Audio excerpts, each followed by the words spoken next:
नमो नमः। सप्तमी कक्ष्यायाः रुचिरा इति पाठपुस्तकस्य अनुशिक्षणे स्वागतम्। अद्य वयं नवमपाठम् अनुशीलयामः। पाठस्य नाम अस्ति विमानयानं रचयाम। अनुशिक्षणस्य अस्मिन् भागे वयम् अभ्यासभागं पठामः। प्रथमः अभ्यासः। पाठे दत्तं गीतं सस्वरं गायत।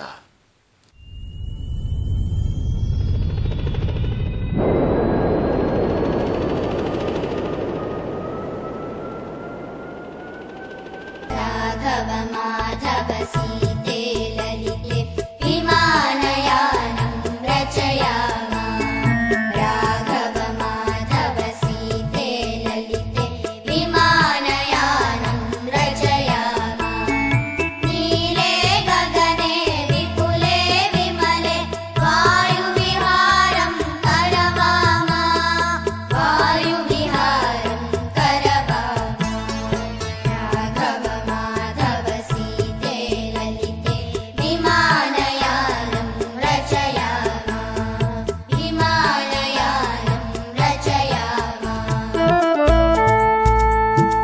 उन्नतवृक्षं तुङ्गं भवनं क्रान्त्वाकाशं खलु याम। क्रान्त्वाकाशं खलु याम। उन्नतवृक्षं तुङ्गं भवनं क्रान्त्वाकाशं खलु याम। क्रान्त्वाकाशं खलु याम। कृत्वा हिमवन्तं सोपानं चन्दिरलोकं प्रविशाम। चन्दिरलोकं प्रविशाम। राघव माधव राघव माधव सीते ललिते विमानयानं रचयाम। विमानयानं रचयाम। शुक्रश्चन्द्रः सूर्यो गुरुरिति ग्रहाणि सर्वान् गणयाम। विविधसुन्दरताराः चित्वा मौक्तिकहारं रचयाम। शुक्रश्चन्द्रः सूर्यो गुरुरिति ग्रहाणि सर्वान् गणयाम। विविधसुन्दरताराः चित्वा मौक्तिकहारं रचयाम। मौक्तिकहारं रचयाम।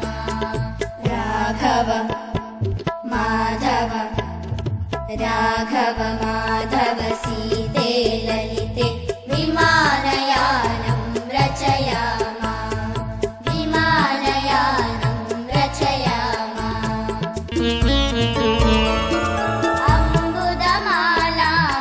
अम्बुदमालामम्बरभूषम् आदायैव हि प्रतियाम। आदायैव हि प्रतियाम। अम्बुदमालामम्बरभूषम् आदायैव हि प्रतियाम। आदायैव हि प्रतियाम। दुःखितपीडितकृषिकजनानां गणेषु हर्षं जनयाम। गणेषु हर्षं जनयाम। राघव माधव राघव माधव सीते ललिते विमानयानं रचयाम। विमानयानं रचयाम। नीले गगने विपुले विमले वायुविहारं करवाम। वायुविहारं करवाम। विमानयानं रचयाम। वायुविहारं करवाम। विमानयानं रचयाम। वायुविहारं करवाम।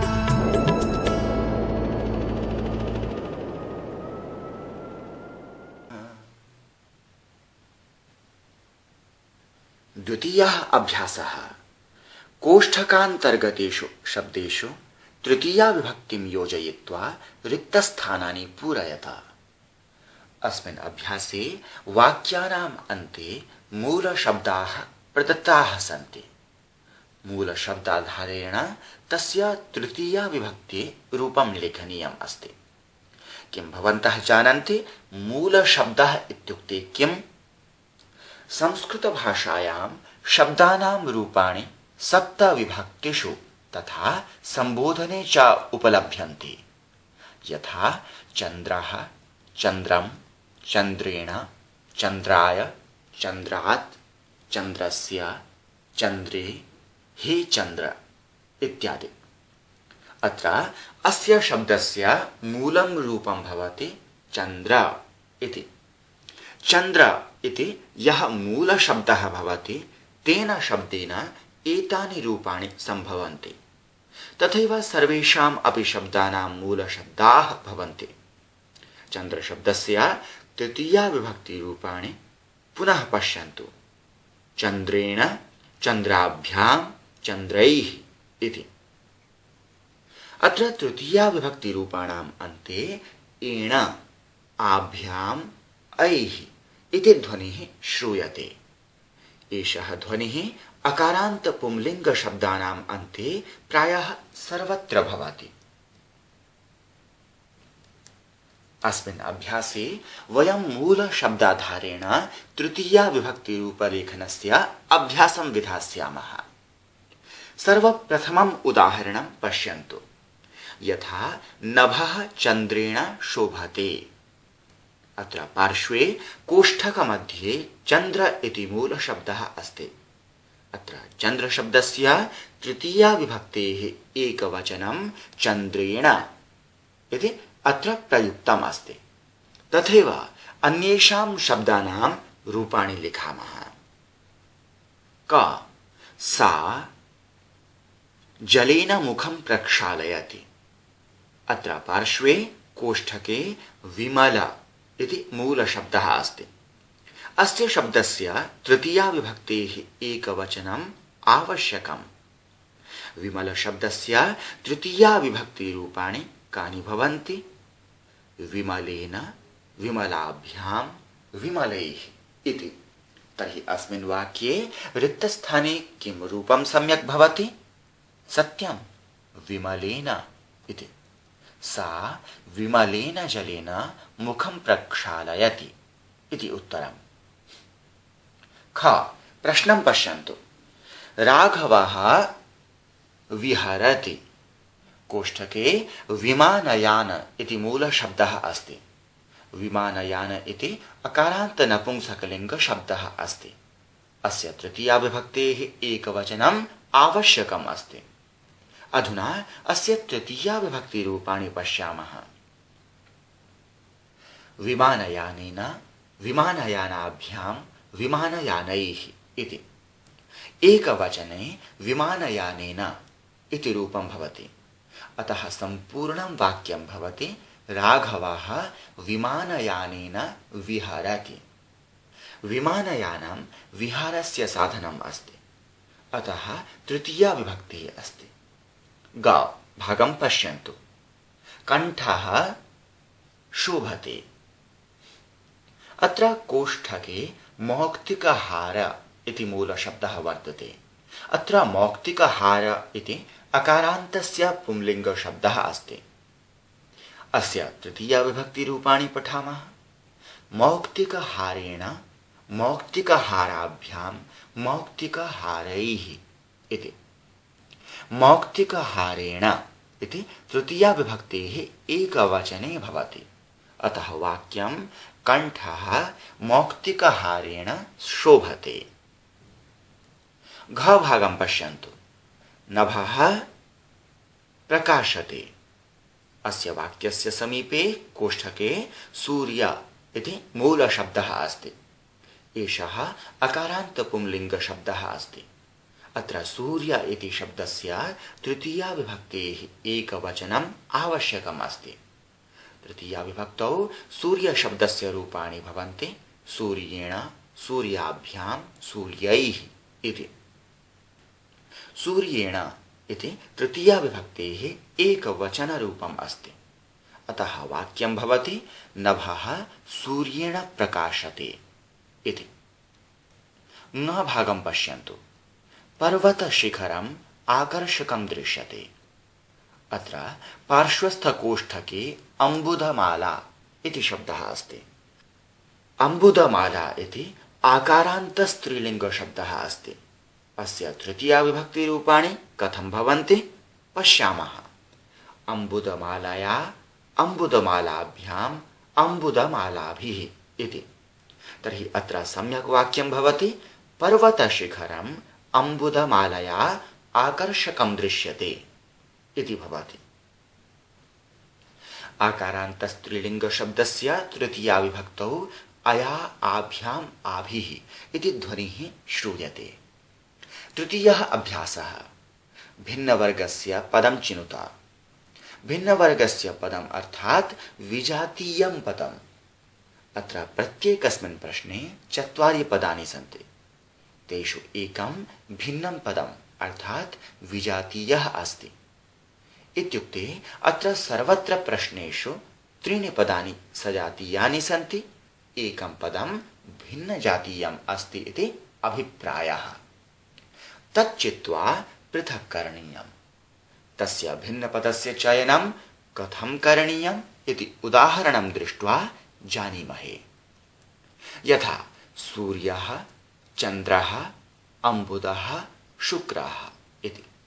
पश्यन्तु, अत्र ग्रहाणां नामानि सन्ति। सूर्यः एषः ग्रहः अस्ति, चन्द्रः एषः अपि ग्रहः अस्ति, शुक्रः एषः अपि ग्रहः अस्ति, अम्बुदः एषः मेघस्य नाम अस्ति। अम्बुदः ग्रहः नास्ति खलु, अतः अम्बुदः इति अत्र भिन्नवर्गस्य पदम् अस्ति। एवमेव अन्यत्रापि भिन्नवर्गपदं परिशीलयामः। प्रश्न संख्या क। पत्राणि, पुष्पाणि, फलानि, मित्राणि। पश्यन्तु, अत्र वृक्षस्य अवयवानां नामानि सन्ति। यथा पत्राणि, वृक्षे पत्राणि भवन्ति खलु, वृक्षे पुष्पाणि अपि भवन्ति, तथा च फलानि अपि भवन्ति। मित्राणि इति वृक्षस्य अङ्गं नास्ति, अतः मित्राणि इति भिन्नवर्गस्य पदम् अस्ति। ख। जलचरः, खेचरः, भूचरः, निशाचरः। पश्यन्तु, अत्र जलचरः इति शब्दः अस्ति। अस्य अर्थः जलेषु चरति अथवा गच्छति इति भवति। ये जीवाः जले चरन्ति, गच्छन्ति, ते जलचराः इति भवन्ति। यथा मीनः, कच्छपः, मकरः आदयः। अपरः शब्दः अस्ति खेचरः। खम् इत्युक्ते आकाशम्। तस्य सप्तमी विभक्तौ एकवचने खे रूपं सिद्ध्यति। ये जीवाः आकाशे चरन्ति, गच्छन्ति, ते खेचराः इति भवन्ति। यथा पक्षिणः। ये जीवाः भूमौ चरन्ति, गच्छन्ति, ते भूचराः भवन्ति। यथा मानवः, पशुः, जन्तुः आदि। निशाचरः। निशा अर्थात् रात्रि। रात्रौ यः चरति सः निशाचरः। निशाचरः इति पदेन राक्षसः इति अर्थः स्वीक्रियते। यथा जलचर, भूचर, खेचरादयः दृश्यन्ते, तथा निशाचरान् द्रष्टुं न शक्नुमः। पश्यन्तु, अत्र इतोपि अन्य विशेषता अस्ति। जलं, खम् अर्थात् आकाशं, भूमिः, भूमिः इति 3 स्थानसूचकानि पदानि सन्ति। किन्तु निशा इति शब्दः तु कालं बोधयति। तस्मात् निशाचरः इति भिन्नवर्गस्य पदम् अस्ति। अग्रिमप्रश्नं पश्यन्तु। गावः, सिंहाः, कच्छपाः, गजाः इति सन्ति। पश्यन्तु, अत्र भूचराणां नामानि सन्ति। यथा गावः, सिंहाः, गजाः इति भूमौ निवसन्ति, परन्तु कच्छपाः तु जले अपि निवसन्ति, स्थले अपि निवसन्ति। अतः कच्छपाः इति भिन्नवर्गस्य पदम् अस्ति। घ मयूराः, चटकाः, शुकाः, मण्डूकाः इति। पश्यन्तु, अत्र मयूराः, चटकाः, शुकाः इति पक्षिणां नामानि सन्ति। अत्र मण्डूकाः इति पदम् अपि अस्ति। मण्डूकाः इत्युक्ते भेकः। मण्डूकः पक्षी नास्ति, अतः अत्र मण्डूकाः इति भिन्नवर्गस्य पदम् अस्ति। ङ पुस्तकालयः, श्यामपट्टः, प्राचार्यः, सौचिकः। पश्यन्तु, अत्र विद्यालयसम्बद्धानि पदानि सन्ति। यथा पुस्तकालयः, पुस्तकालयः विद्यालयसम्बद्धः भवति। श्यामपट्टः, श्यामपट्टः अपि विद्यालयसम्बद्धः भवति। प्राचार्यः, विद्यालयस्य प्रमुखः आचार्यः भवति, तस्मात् विद्यालयसम्बद्धः भवति। विद्यालये सौचिकः न भवति, अत्र सौचिकः इति पदं भिन्नवर्गस्य अस्ति।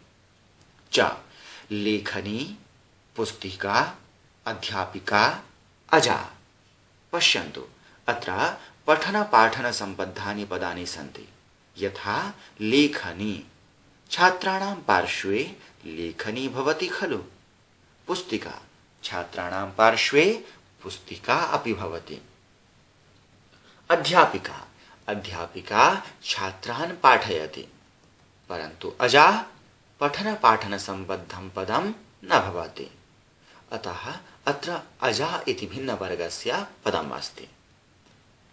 चतुर्थः अभ्यासः। प्रश्नानाम् उत्तराणि लिखता। क के वायुयानं रचयन्ति? गीतस्य आरम्भः कथम् अस्ति स्मरन्ति वा? राघव माधव सीते ललिते विमानयानं रचयाम। अत्र राघव माधव सीते ललिते इति कविः बालान् आह्वयति। अतः एतानि सम्बोधनरूपाणि सन्ति। तेषां प्रथमा विभक्तिरूपाणि अत्र लेखनीयानि। अतः उत्तरं भवति राघवः माधवः सीता ललिता च विमानयानं रचयन्ति। ख वायुयानं कीदृशं वृक्षं कीदृशं भवनं च क्रान्त्वा उपरि गच्छति? पाठस्थं द्वितीयं पद्यखण्डं पश्यन्तु। उन्नतवृक्षं तुङ्गं भवनं क्रान्त्वाकाशं खलु याम। अधुना वदन्तु, किम् उत्तरं भवति? आम्, वायुयानम् उन्नतवृक्षं तुङ्गं भवनं च क्रान्त्वा उपरि गच्छति। ग वयं कीदृशं सोपानं रचयामः? वयं गीतवन्तः खलु। कृत्वा हिमवन्तं सोपानं चन्दिरलोकं प्रविशाम। हिमवान् अर्थात् हिमयुक्तः पर्वतः। अतः उत्तरं किं भविष्यति? सत्यं, वयं हिमवन्तं सोपानं रचयाम। घ वयं कस्मिन् लोके प्रविशाम? पाठे पश्यन्तु, गीते किम् आसीत्? चन्दिरलोकं प्रविशाम इति। अतः उत्तरं भवति वयं चन्दिरलोकं प्रविशाम इति। न आकाशे काः चित्वा मौक्तिकहारं रचयाम। पश्यन्तु, स्मरन्ति वा पद्यस्य तृतीयखण्डं? विविधाः सुन्दरताराश्चित्वा मौक्तिकहारं रचयाम। अतः उत्तरं भवति आकाशे विविधाः सुन्दरताराः चित्वा मौक्तिकहारं रचयाम इति। च केषां गृहेषु हर्षं जनयाम। पश्यन्तु, पाठे अन्तिमभागं स्मरन्तु। दुःखितपीडितकृषिकजनानां गृहेषु हर्षं जनयाम। अनेन वक्तुं शक्यते दुःखितपीडितकृषिकजनानां गृहेषु हर्षं जनयाम इति उत्तरं भवति। पञ्चमः अभ्यासः। विलोमपदानि योजयत। विलोमपदम् इत्युक्ते विपरीतार्थकपदम् इति। वामभागे दत्तानां पदानां विलोमपदानि दक्षिणभागे सन्ति। तान् मीलयामः। वामभागे उन्नतः, गगने, सुन्दरः, चित्वा, दुःखी, हर्षः इति पदानि सन्ति। दक्षिणभागे पृथिव्याम् असुन्दरः, अवनतः, शोकः, विकीर्य इति पदानि सन्ति। प्रथमं पदम् अस्ति उन्नतः। उन्नतः इत्युक्ते उच्चः अथवा तुङ्गः। अस्य विलोमपदं किं भवति? पृथिव्याम् इति वा? न। असुन्दरः इति पदं वा? न। अवनतः वा? आम्, अवनतः। अवनतः इत्युक्ते निम्नः। उन्नतः इत्यस्य विलोमपदम् अवनतः इति भवति। द्वितीयकोष्ठके पदम् अस्ति गगने इति। एतत् गगन इति नपुंसकलिङ्गस्य सप्तमी विभक्तेः एकवचनरूपम् अस्ति। गगने इत्युक्ते आकाशे। अत्र गगने इत्यस्य विलोमपदं किम् अस्ति? पृथिव्याम् इति वा? आम्, पृथिव्याम्। गगनम् उपरि भवति, पृथ्वी अधः भवति, अतः विलोमपदम्। गगने इत्यस्य विलोमपदं पृथिव्याम् इति भवति। तृतीयकोष्ठके पदम् अस्ति सुन्दरः। सुन्दरः इत्यस्य विलोमपदं किम्? असुन्दरः वा? आम्, असुन्दरः। सुन्दरः इत्यस्य विलोमपदम् असुन्दरः इति अस्ति। चतुर्थकोष्ठके चित्वा इति पदम् अस्ति। चित्वा इत्यस्य अर्थः अस्ति संग्रहणं कृत्वा इति। चित्वा इत्यस्य विलोमपदं किम्? पश्यन्तु, शोकः इति भवति वा? न। विकीर्य इति भवति वा? आम्, चित्वा इति पदस्य विलोमपदं विकीर्य इति भवति। चित्वा अर्थात् चयनं कृत्वा अथवा संग्रहं कृत्वा। विकीर्य अर्थात् विस्तार्य अथवा वितरणं कृत्वा। पञ्चमकोष्ठे दुःखी इति पदम् अस्ति। दुःखी इत्यस्य विलोमपदं किम्? सम्प्रति कोष्ठकेषु पदद्वयम् अवशिष्टम् अस्ति, शोकः, सुखी च। तर्हि दुःखी इत्यस्य विलोमपदं शोकः भवति किम्? न। सुखी वा? आम्, दुःखी इत्यस्य विलोमपदं सुखी इति भवति। षष्ठे कोष्ठे हर्षः इति पदम् अस्ति। हर्षः अर्थात् सन्तोषः। हर्षः इत्यस्य विलोमपदं किम्? आम्, हर्षः इत्यस्य विलोमपदं शोकः इति भवति। शोकः इत्युक्ते विलापः। षष्ठः अभ्यासः समुचितैः पदैः रिक्तस्थानानि पूरयता। अस्मिन् विभागे उकारान्त पुंलिङ्ग शब्दानां सर्वाणि रूपाणि लेखनीयानि सन्ति। उकारान्तः अर्थात् यस्य मूलशब्दस्य अन्ते उस्वरः आगच्छति, यथा भानु, गुरु, पशु, साधु, वटु, विभु, विष्णु इत्यादयः। अत्र अन्ते उकारः अस्ति। उकारान्त पुंलिङ्ग शब्दानां रूपाणि कथं भवन्ति इति ज्ञानार्थं गुरु इति शब्दस्य सर्वाणि रूपाणि आदौ पठामः। यथा प्रथमा विभक्तौ गुरुः, गुरु, गुरवः। अत्र प्रथमा विभक्ति रूपाणाम् अन्ते उः, उ, अवः इति ध्वनिः अस्ति। द्वितीया विभक्तौ गुरुं, गुरु, गुरून्।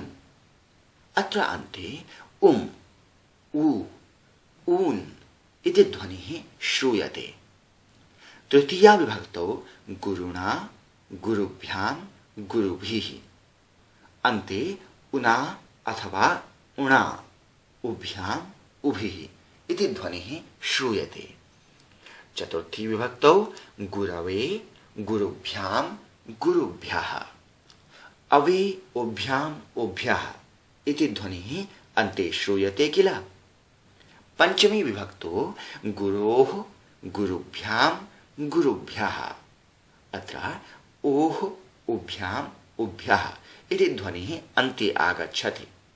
षष्ठी विभक्तौ गुरोः गुर्वोः गुरूणाम् ओः वोः ऊणाम् इति ध्वनिः अन्ते आगच्छति। सप्तमी विभक्तौ गुरौ गुर्वोः गुरुषु। अत्र अन्ते औ वोः षु इति ध्वनिः आगच्छति। संबोधने हे गुरु हे गुरु हे गुरवः। उकार पुंलिंग शब्दानाम् अन्तिमध्वनिषु समानता भवति। तदाधारेण वयम् अभ्यासं कुर्मः। अत्र प्रथमा विभक्तौ भानु शब्दस्य रूपाणि सन्ति। भानुः इति एकवचने, भानु इति द्विवचने, बहुवचने किं भवति पश्यन्तु। गुरुशब्दस्य प्रथमा विभक्ति रूपाणाम् अन्ते उः उ अवः इति ध्वनिः अस्ति। तथैव भानुशब्दस्य अन्ते अपि भवति। तर्हि भानुशब्दस्य प्रथमा विभक्तौ रूपाणि भवन्ति भानुः भानु भानवः इति। द्वितीया विभक्तौ गुरून् इति बहुवचने अस्ति। द्वितीया विभक्तौ उम् उ ऊन् इति ध्वनिः श्रूयते। अतः गुरुशब्दस्य द्वितीया विभक्तेः रूपाणि लिखामः गुरुं गुरु गुरून्। तथैव अन्यान् उकारान्त पुंलिङ्ग शब्दान् लिखामः। तृतीया विभक्तौ पशुशब्दस्य रूपाणि लेखनीयानि सन्ति। पशुशब्दः उकारान्तः पुंलिङ्गः अस्ति। गुरुशब्दवत् अस्य अपि तृतीया विभक्तौ अन्ते उना अथवा उणा उभ्याम् उभिः इति ध्वनिः अपेक्षितः। गुरुशब्दस्य तृतीया विभक्ति एकवचनस्य अन्ते णा इति ध्वनिः अस्ति। पशुशब्दस्य अन्ते तु न भवति। अन्यत् सर्वं समानम् एव। अतः लिखामः पशुना पशुभ्याम् पशुभिः इति। चतुर्थी विभक्तौ साधु शब्दस्य रूपाणि लेखनीयानि। कथं भवन्ति? अवे उभ्याम् उभ्यः इति ध्वनिः अन्ते आगच्छति किल। तस्मात् लिखामः साधवे साधुभ्याम् साधुभ्यः इति। पंचमी विभक्तौ वटु शब्दस्य रूपाणि लेखनीयानि भवन्ति। तत्र ओः उभ्याम् उभ्यः इति ध्वनिः अन्ते आगच्छति। अतः लिखामः वटोः वटुभ्याम् वटुभ्यः इति। षष्ठी विभक्तौ विभु शब्दस्य रूपाणि लेखनीयानि सन्ति। विभुः इत्युक्ते प्रभुः ईश्वरः इति अर्थः। विभु अपि उकारान्त पुंलिङ्ग शब्दः अस्ति। तस्मात् षष्ठी विभक्तौ ओः भुवोः ऊनाम् अथवा ऊणाम् इति ध्वनिः अन्ते आगच्छति। यथा विभोः विभुवोः विभूनाम्। सप्तमी विभक्तौ शिशु शब्दस्य रूपाणि लिखामः। उकारान्त पुंलिङ्गस्य सप्तमी विभक्तौ अन्ते औः श्वोः शु इति ध्वनिः आगच्छति। अतः लिखामः शिशौ शिश्वोः शिशुषु इति। षष्ठी विभक्तेः तथा सप्तमी विभक्तेः द्विवचने मूलशब्दस्य अन्तिमः यः उकारः अस्ति सः व रूपेण परिवर्त्यते। अतः गुरुशब्दस्य षष्ठी द्विवचने गुर्वोः तथा विभुशब्दस्य विभ्वोः भवति। एवमेव शिशुशब्दस्य शिश्वोः भानुशब्दस्य भान्वोः च भवति। संबोधने कस्य रूपाणि लेखनीयानि सन्ति? सत्यं विष्णुशब्दस्य रूपाणि लेखनीयानि सन्ति। उकारान्त पुंलिङ्ग शब्दस्य संबोधने ओ उ अवः इति ध्वनिः श्रूयते। अतः लेखितुं शक्नुमः हे विष्णो हे विष्णु हे विष्णवः इति। सप्तमः अभ्यासः पर्यायपदानि योजयत। पर्यायपदानि अर्थात् समानार्थकपदानि। अत्र कोष्ठकद्वये पदानि सन्ति। वामभागे यानि पदानि दत्तानि तेषां समानार्थकपदानि दक्षिणभागस्य कोष्ठके दत्तानि सन्ति। वयम् अर्थं ज्ञात्वा समानार्थकशब्दानां मेलनं विधास्यामः। यथा वामपङ्क्तौ प्रथमः शब्दः अस्ति गगने। गगन इति नपुंसकलिङ्गशब्दस्य सप्तमी विभक्तेः एकवचने गगने इति रूपं भवति। नीले गगने विपुले विमले इत्यादि गीतस्य पङ्क्तौ गगन शब्दः पठितः किल। अतः स्पष्टम् अस्ति अस्य पर्याय शब्दम् आकाशे इति अस्ति। तौ योजयन्तु। गगनम् अर्थात् आकाशम्, गगने अर्थात् आकाशे। अग्रिमं पदम् अस्ति विमले। विमले इत्युक्ते विशुद्धे अथवा पवित्रे इति। विमल इति शब्दस्य सप्तमी एकवचने विमले इति रूपं भवति।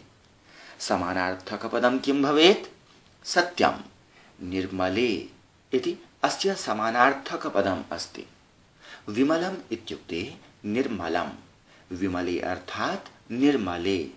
निर्मल शब्दात् सप्तमी एकवचने निर्मले इति रूपं भवति। अग्रिमं पदम् अस्ति चन्द्रः। अस्य समानार्थकपदं वदन्तु। अस्य समानार्थकपदम् अस्ति निशाकरः। निशा अर्थात् रात्रिः, स्वप्नः इत्यादि अर्थाः सन्ति। यः निशां करोति सः निशाकरः। कः निशां करोति? चन्द्रः निशां करोति। अतः निशाकरः इति चन्द्रस्य पर्यायपदम् अस्ति। अग्रिमं पदं सूर्यः इति पश्यन्तु। अस्य समानार्थकपदं वदन्तु। दिवाकरः अस्ति। दिवा इत्युक्ते दिनं। यः दिवां करोति सः भवति दिवाकरः। अम्बुदः इति शब्दः अन्तिमः। अस्य अर्थः मेघः इति। तु अम्बुदमालाम् अम्बरभूषाम् इति गीते श्रुतवन्तः किल। अम्बु अर्थात् जलम्, अम्बुदः अर्थात् जलदाता। मेघः जलं ददाति किल। अतः अम्बुदः इत्युक्ते मेघः, जलदः इत्युक्ते अपि मेघः एव। अत्र पर्यायपदं जलदः इति अस्ति। योजयतु। एतावता अस्माभिः नवमपाठस्य अभ्यासभागः अनुशीलितः। अग्रिमपाठे पुनर्मिलामः। धन्यवादः।